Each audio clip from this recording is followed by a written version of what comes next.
Hello friends, today we are going to study about Hooke's law.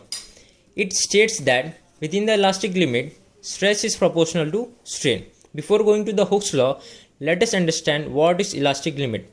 First, elasticity. Let us take an example of spring which is connected at one end and free at another end whose length is L. If you are applying a load P, the spring change its length. This is its original length and this is its change in length, delta L.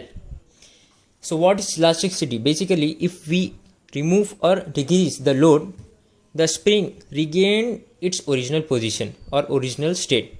This is known as elastic nature or elasticity. And at the point, if load is further increased, the spring deforms permanently. So the deform permanently stage is known as plastic stage. So this is the elastic limit and this is the plastic limit. It varies for different materials. Every material has its own elastic and plastic limits. Now let us continue.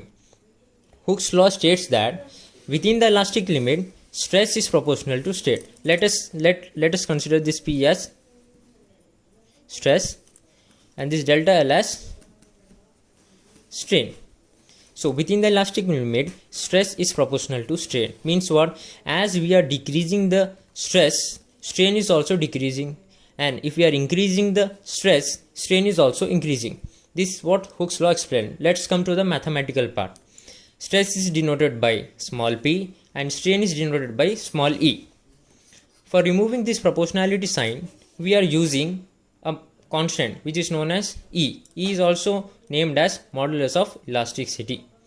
Modulus of elasticity is defined as intensity of stress which causes a unit stress. For a unit strain, how much intensity of stress is required is denoted by what? E. Now let us continue. The formula for stress is load by area. The formula for strain is change in length by original length. For more details on stress and strain, click the I icon and you can watch our another video. Now let us proceed. Now we are substituting stress and strain formula in our main equation. So what are we getting? Load by area is equals to modulus of elasticity into change in length by original length. For exam point of view, you may be asked either change in length or modulus of elasticity or load. Hope you guys understood. Thank you.